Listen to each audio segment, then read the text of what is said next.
Hello, everyone, and welcome to Petite2Queen's Claim Your Career Crown podcast. I'm your host, Lynn, and today I'm joined by our special guest, Pragito Dove. And you know what? Today we have such a great conversation for you. This is something that I am so passionate about, and I'm so excited that Pragito is here to discuss. We're going to talk about how professionals from entrepreneurs to CEOs, interns, entry-level, anyone out there can stay focused even when the chaos is just all around you in life and in business. So for a little bit of background here, and pardon me if I read some notes, Pragito is a global authority on expressive meditation, and she's the founder of the #1 expressive meditation training school in North America. Woohoo! All right. She's an internationally recognized author, hypnotherapist, coach, and speaker with over 20 years of experience. So we are so fortunate to have her on the show today. Pragito helps entrepreneurs, leaders, and CEOs align their mindset to allow more peace, time, and financial freedom. She's going to share with us, how you can change your money blueprint, recognize that your mind, that there's abundance, automatic abundance is there, and how to use spiritual laws to create real world success. Her new book, Lunchtime Enlightenment, okay, and let me get the subhead here, I'm so sorry, Expressive Meditations for Manifesting Peace, Prosperity, and Passion, was published just this last August in 2020. So Pragito, welcome to the show. Well, thank you so much, Lynn, for that wonderful introduction. I'm very honored and grateful to be here and looking forward to our conversation. I am as well. And for anyone who's joining us for the very first time, why don't you go ahead and take that moment to hit subscribe wherever you get your podcasts. And we would certainly appreciate it if you would hit those 5 stars for our review. All right, let's get right into this because this is such an important conversation. Pragito, you're an authority on expressive meditation and hypnotherapy. And I'm really curious, how did you end up doing this? And why did you decide to focus your therapies on CEOs and entrepreneurs?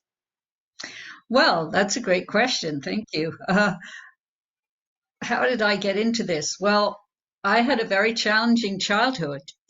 And I promised myself when I was a very small child that I would heal myself from all the anger, fear, and pain that I was suffering. And because just in my child mind, I wanted to be happy. And not, I've got a new bicycle happy, but really happy inside. Yeah. So as soon as I could, which I think was in my early 20s, because I went to college, I got my bachelor's degree, and then I realized that I was really an emotional mess. I mean, my brain had got me through college, and I have great credentials in that regard, but I was an emotional mess. And also, when my son was born, that was really what brought it home, that I had to do some healing on myself, because if I didn't, I would pass all this anger, fear, and pain on to him. And then we'd have another unhappy person on the planet.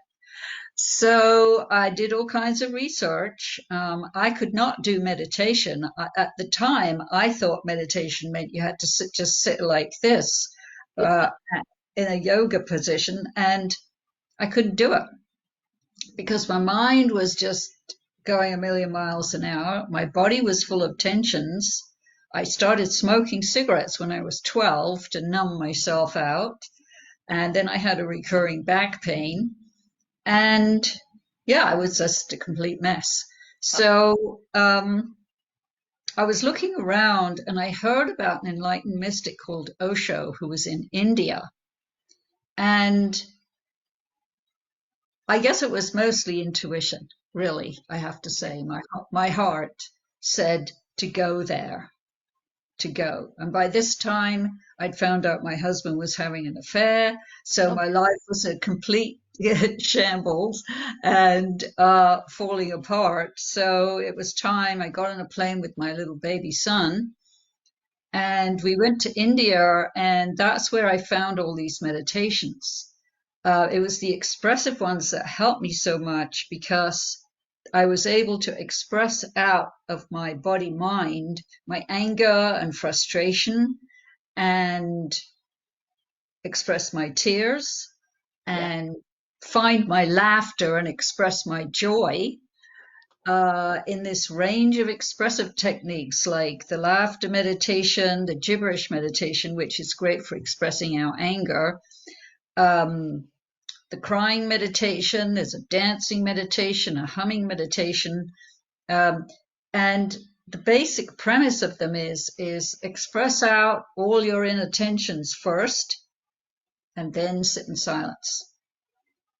And they just work like magic because normally, well, I mean, the reason we can't just sit in silence is because of all this inner tension and emotional turmoil, and we have to get it out of the body mind. And so these techniques are designed that you get it out in the sacred context of a meditation technique. So it's given a place, okay, they're there, all these emotions, let's get them out, and yeah, it all worked very well for me. And what I found was inner peace. Ah, I found yeah. myself, because I had been heavily conditioned that I should be this and I should be that, Yeah. and all these things that I wasn't. And yeah, I found myself, I found my creativity, I found my voice, so I Yeah. could speak authentically. And it was such a liberation. It Yeah. was truly incredible. And I mean, at the time, I had no idea that I would end up with a meditation training business and as a hypnotherapist. I mean, my original motivation was I wanted to be the best mom I could be, Yeah. and heal myself. And so after all that, I came back to the States and I started my business. And people just started, signing up for things. And I was doing my hypnotherapy sessions. I did my hypnotherapy training in Northern California. And it all took off from there, to my surprise, because it's not my plan. I mean, I felt like it wasn't my plan. It was the universe coming Right. through saying, this is what you're going to do, Right. And I often had doubts at the time. But then I sold my first book to Penguin in New York for 6 figures. Ah, And then, yeah, which is huge. And then I said, okay, universe, I get it. I will do this, because I was a bit resisting it up to that point. Um, so as you know, as an entrepreneur yourself, this is now to the second part of your question. I absolutely love being an entrepreneur. Of course, initially I went through all the fear of, oh, is this going to work? And am I going to get any clients and that kind of thing? But once I settled into it, I enjoy the freedom because I can create my own schedule. I can hire and fire whoever I want that suits me and suits my business, and I do enjoy that because it gives me a full expression for my creativity to come through. And I like so much working with CEOs and entrepreneurs because I like working with leaders. I do a lot of meditation trainings. I train people in what I do. right. And my vision is to reach millions of people worldwide with the benefits of meditation. And I can't do that on my own. So that's why I train people so they can in turn either teach people at their corporation or their office where they work or to their clients, whatever it is. And so the work gets what's the word? Gets out there. Expanded. Yeah. It's Expanded, like, thank you. yeah. Yeah. Like Uh, the branches on a tree and the leaves. exactly. Um, Yeah, so that's why I like working with CEOs and entrepreneurs. And also with entrepreneurs, I find as an entrepreneur, you have to expand yourself if you Yeah. want your business to expand. And so I find entrepreneurs make great clients and students because they have that willingness to learn and the realization that they need to expand. Yeah. So, and of course, being an entrepreneur myself, I understand all those things. So, um, that's why I really like to focus on leaders, CEOs, teachers, entrepreneurs, people who want to learn and grow and expand. Yeah. Yeah. No, I like to say that I'm a learn it all. Yeah, absolutely.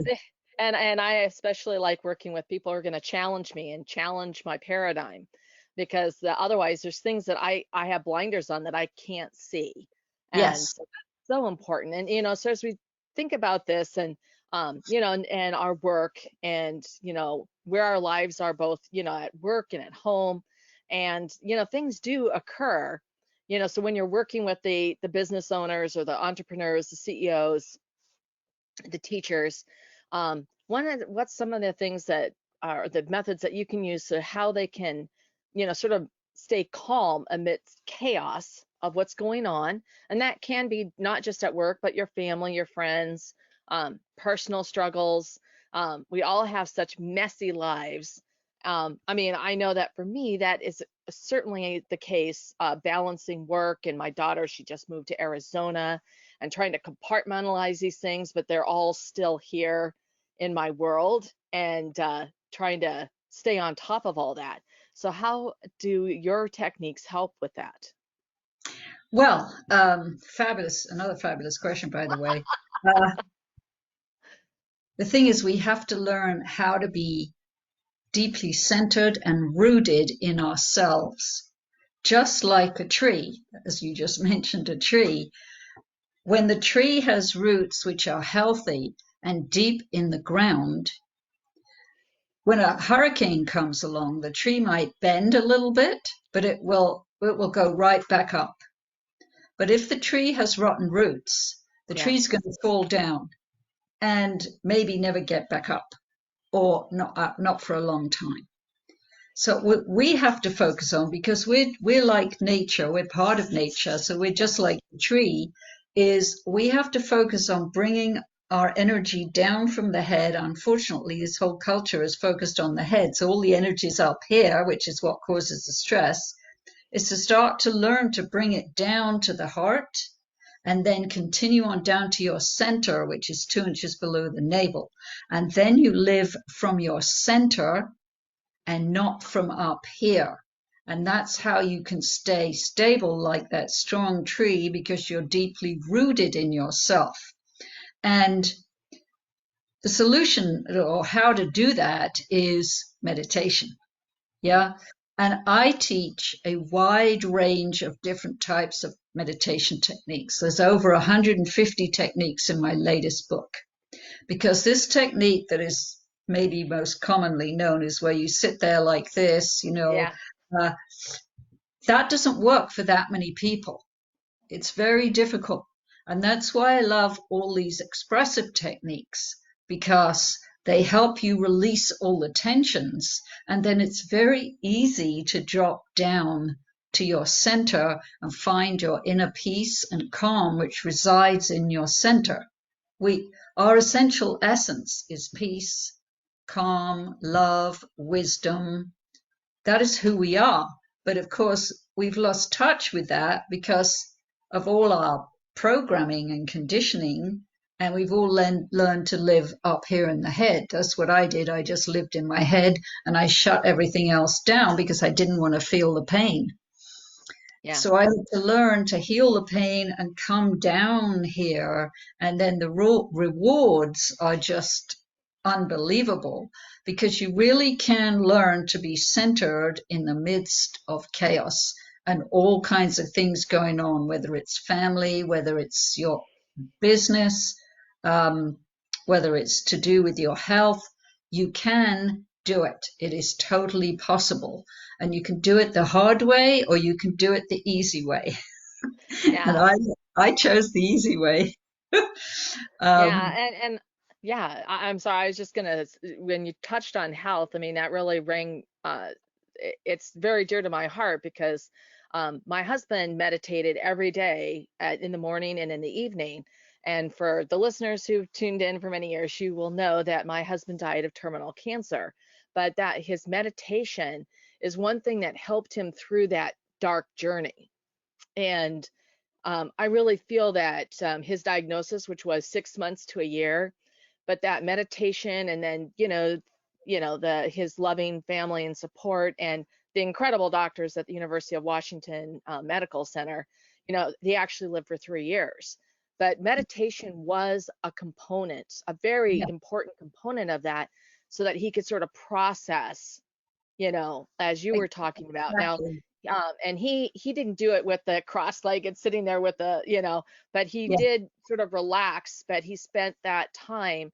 And I know for myself, one of the things that I do on a regular basis is sort of like, if I'm just sort of feeling that, I sort of will try to sit up really straight so I can raise my body a bit and take in that really deep breath, hold it and let it go. And I'll repeat that several times, and that can sort of calm me down. Now, that's not meditation, it but in that is. moment, It is. okay, It is. I have to it does help interrupt me. this Yeah, so go because ahead. I want to explain. Excuse me, my allergies. I want to explain what meditation is and what it is not, because what you just described, that is meditation. So meditation is awareness. Meditation is present moment awareness, being in the present moment. And everybody has an experience of that. I know we go in and out of it because the mind comes in and takes us into the future and the past. But everybody has an experience of being in the present moment. And the techniques are there to help us remember to come into the present moment. Now, the technique you just described, that's a really good one. Just take a deep breath. Yeah, That can help you get centered. It brings you down into the body. Because why are we stressed? Because the body is always in the present moment, but the mind is not. And so it could be that your body is, let's say, in the office working on a particular document, but your mind is looking at your to-do or thinking about your to-do list and saying, yeah, well, you've all these things to do and, and creating stress. So we have to learn to be in the present moment and only do what we are doing, yeah, not be thinking of a million other things we maybe think we should or ought to be doing, but just be in the present. And that is a absolute key to helping yourself stay calm and centered in the midst of chaos. Because yeah, I grew up in chaos. That was all I knew. There was chaos all around me. So, of course, I was full of chaos. And I had to express out all my inner chaos so that, of course, I've been doing this over 20 years, but so now it's very easy for me to stay centered and focused and not get caught up in all kinds of distractions and keep things simple. yeah, And yeah, stuff goes down like happened with you with your husband. I'm so sorry to hear that, by the way. Um, but this is life. I mean, people yes, we love, they pass away, or they're very sick, or we have things happen with our children and we're trying to run yeah, this business and all these things. So I think that a practice of meditation, and whatever meditation you choose is going to work for you. That's why I teach so many types, because different techniques work for different people. yeah, And so people who train with me, they learn a wide range of techniques. Like there's a 30-second technique, there's the breathing techniques, um, there's dancing, there's understanding how to keep yourself grounded, like by staying connected to the earth, Yeah. that, for example, lie on the grass or walk with bare feet on the grass or stand on soil, or even cement works because it's a natural product, or the beach, for example, with bare feet, and allow Mother Earth to absorb all your tensions, because she can do that. And that helps you stay grounded. That helps bring the energy down to the feet, because stress is always too much energy in the head. So you learn different ways, as many different ways as you want, or whatever works for you, to come down to your center, and also then continue and down to your feet and feel connected to the ground, the Yeah. earth. Yeah, so I mean that sort of ties in with something else that I do, because here we are talking about how we can manifest peace and prosperity and passion while we're dealing with the anxieties that we have to go through day to day with life and business. And one of the other things that I will do is I will take a break. I'm very fortunate. I live about 5 minutes away from a really nice park with a walking trail, Ah, and it takes nice. me 20 minutes to walk the trail. But when I'm walking the trail, what I do is I just let my mind flow, and instead I look at the plants, and I try to breathe deeply. I try to be aware of the rustling of the trees, the smell, of the dirt. I mean, everything. And I let my mind just sort of wander. And sometimes when I do that, by the end, I've sort of come up with a solution with whatever was like, like, Yep, oh my gosh. yep, Or at the very least, I feel so much more capable of yes, tackling my next big thing. yes, So, I mean, I think I'm so lucky, because that park, because that experience for me of walking through the trail with the trees and the plants, and like there's little rabbits or whatever that scuttle yeah, around. Um, absolutely. it Yeah, really it and then yeah, there's two sides, because the other side is more of a has a playground, and sometimes there are children playing, and the grass might have been mowed, things like that. But I really find that the trail walking, and I know that, like, I've sought those things out, like I've gone to the redwoods and the sequoias, and except the redwoods were much more peaceful because there weren't very many people. I mean, it literally could just be me and my daughter there with all the trees, and I yeah. found that so calming. Yes, Um, it is. It's grounding, it's calming, and it refreshes us. It energizes us, because when we're in nature like that, nature has the capability, the earth does, trees do as well, to absorb all of our tensions for us. So we're actually releasing a lot of tensions that way. And you refresh the eyes by looking at the sky and the flowers and the birds, and you refresh your ears with listening to the birds or the wind, whatever it is.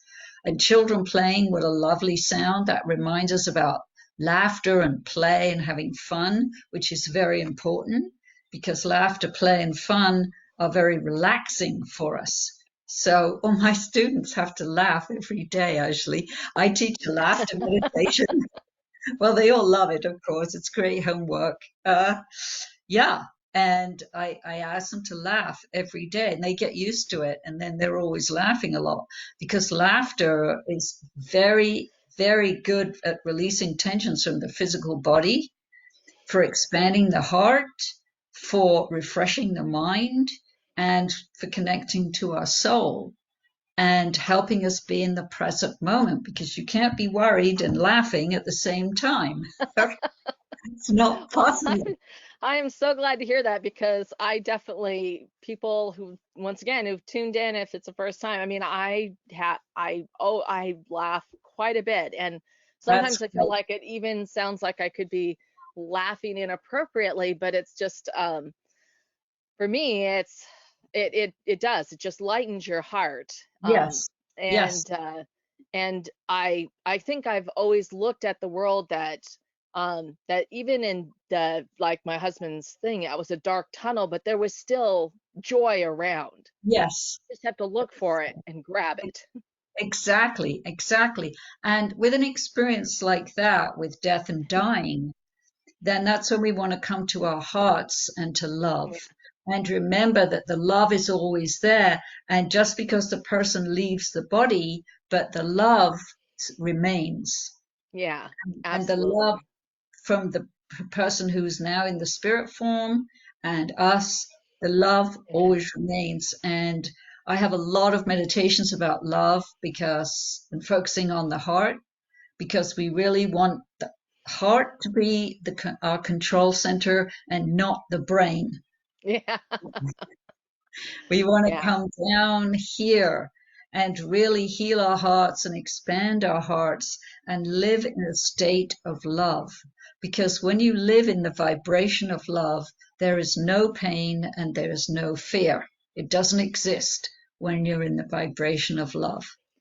So Yeah. that's a big part of my teaching as well. Yeah, absolutely. And that is a really, when you can center yourself like that, when you are confronted with a situation that might trigger those types of responses of fear or flight, it Yes, helps you bring that back into perspective. I yes, I have this thing that I say, I really walk through, okay, take a moment, that pause, and what's the worst thing that can happen? What's the best thing that can happen? What's likely to happen? So I can yes, really look at that fear and like, well, if the worst thing happened, how would I respond? right. Is it really that bad? I mean, it sounds Yeah, horrible, but you can, um, it helps you face your fear. And I think when you do that, then you don't let it control you. And instead exactly. you give your back yourself that power to Yes, choose your path. yes, exactly. And also with grief that comes up, I always encourage people because I do a crying meditation. Do not avoid your grief. Face the grief and allow the tears, allow the pain, the loss, whatever it is about. Yeah. Because when you do that, you go actually when you face grief and like that and heal your grief, you can go very deep inside yourself to your center. And then you can be connected to existence.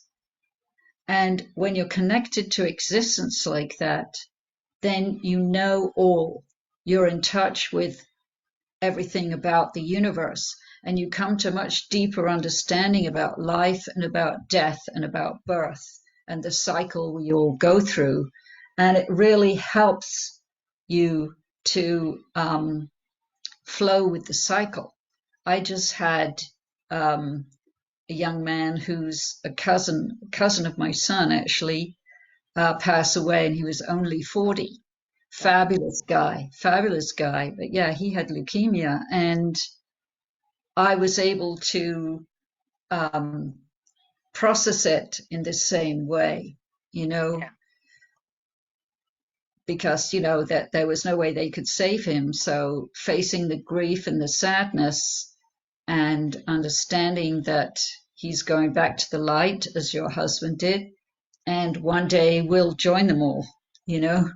So, Yeah. No, I mean, this has been such an important conversation, really about all these um, different ways that meditation, the forms that it takes, and how yes, beneficial it can be, and how it can really help you at work. Because I know I sort of alluded to that, taking that deep breath when you're feeling stressed or taking that walk. And for those of you who out there who think, I can't take a 20-minute or 30-minute break to go for a walk, the thing is that you're no good to anyone if you don't carve out that time for yourself. And actually exactly. you're going to come back so much more energized. And I think that's going to come back around to the book you just published, Lunchtime Yes, Enlightenment. I was just For thinking of our audience, for people who are at work. And there you go, you've got it right there. And we'll be sure to provide the link to the book in our show notes. But, what are some of your tips from your book, or tips that you just want to share from our conversation today that you don't want our audience to miss out on? Well, let's start with the lunchtime and the work situation, because everybody has to work. I think, at least not everybody, but most people. I think that one of the most important things is we must remember that we are our number one priority. I am my number one priority, not my clients, not my work, me. And so I've made a habit of that. I've made a practice, because all these things are practices, that when I feel myself getting a bit antsy sitting in the chair, I get up and stretch. Or I step outside and just look at the sky and get some fresh air. And these things can just take a few minutes, but just take little mini breaks and remember to breathe, as you demonstrated. Like, are you breathing? I mean, you could have that on your computer. Are you breathing? Because when we get stressed, we forget to breathe, you know. And then, for example, at lunchtime, you can do mindful eating. So do not work and eat at the same time. When you're eating, only be eating, and be present with your food and your drink and enjoy it. Savor the tastes, enjoy the drink, and that can be the eating meditation. Everything we can do can be a meditation.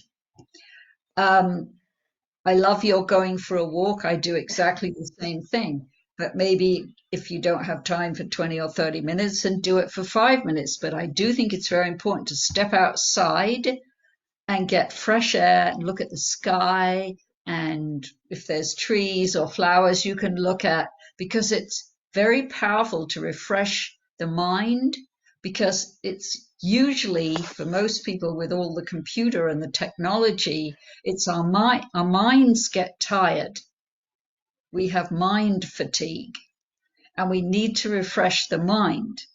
So doing something like that just allows the mind to take a break and settle down, and it gives it time to start sorting out all the information that's been going into the different compartments, so it can be relaxed.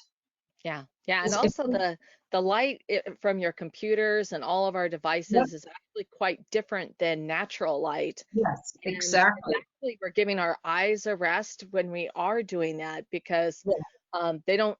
It's like it almost is like instead of using some kind of stuff that you put in your eyes, you can just walk out. Well, exactly. In most cases, you can go outside, and it's just that completely the different light. Even if it's bright sunlight, it's just going to feel so much different. And you get that air on your eyes. It's just, the whole thing is different.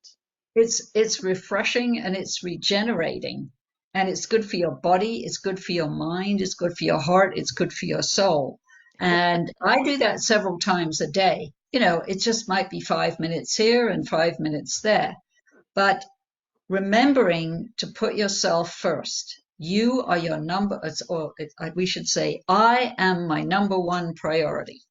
Yeah. And when you take care of yourself in that way, and it doesn't have to take much time, and it doesn't have to cost any money, then when that's sort of spaced out during your day, then you find that you are much more relaxed and at ease and calm, and then you have greater clarity of mind, and then you can look at your to-do list and pick out the things you want to do for today or for the afternoon, and not worry about the things you can't get done, because we can't always get everything done every day.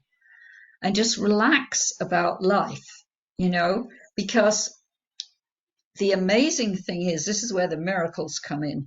The more relaxed we are, the more open we are. Our mind is more open, our heart is more open, and this is when miracles can come in.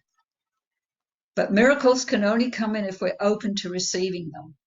Yeah. So if we're going through life like this, fighting and stressed out, you see, but when we relax, our hands are like this. This is the relaxation posture in yoga. And we can receive. Right. Somebody can put a big check in your hand, or somebody can put their hand in yours. And I'm speaking figuratively as well, because obviously we're not physically seeing people much now, but you can get those unexpected emails or phone calls, as I did recently with a fabulous new client, because I was just sitting here. I always practice relaxation and staying open so that I can receive what the universe is wanting to give me, because the universe is dying to shower us with blessings, but it can't if we're all like this. Yeah. So we just relax and we're like this. And then I have a 50-50 rule of thumb, 50% giving, 50% receiving. Because in my profession, I have to be careful not to overgive. Because that's when we go into overwhelm, and then we get resentful. Yeah. And resentment can eat away at us in the subconscious and the unconscious, and can create dis-ease and illness in the body if we're not aware. Yeah, no, it definitely will create a bitter seed. It will plant a bitter seed. Yeah. And allow it to take root. So that's such an important point. And Pragito, this has been such an incredible conversation, and I really appreciate everything that you've shared with us today. I think for those of us who've tuned in, you're going to be able to really take some of this, both in your workday and at home, and how meditation can help you stay calm and focused, especially when things get a little hectic, or even when you are facing tragedy, which we talked about quite a bit. And I know that our audience is going to want to learn more about you and where they can find you. So, Pragita, could you give us some information on that? Yes, absolutely. My website is discovermeditation.com/contact. And don't forget the /contact, because that is how you will find my free gift to you, which is a 3-part video series, Abundance Activation. And I made 3 videos about 5 minutes long, and they get you off to a very powerful kick start to abundance on every level and everything we've been talking about. Oh, that sounds wonderful. That sounds wonderful. I hope everyone takes advantage of that. And we will include the links, the link for that below, along with your social channels, so that people can connect with you in a myriad of ways. And thank you so much. This has been such a wonderful conversation. And for those of you out there who have ideas you'd like to share, we do love hearing from you, and you can fill out a comment in the comment section below. If you have a question or would like to suggest a topic for discussion, you can email us at jointheconversation@petite2queen.com. And of course, to stay current on all of our breakthrough advice, these wonderful episodes, all of the advantages that we offer, you can sign up for our weekly wisdoms newsletter at petite2queen.com. And Pragito, again, thank you so much for being on the show. This has been wonderful. I've really, really enjoyed talking to you, Lynn. Thank you so much for having me. All right. Thank you again. Bye, everyone.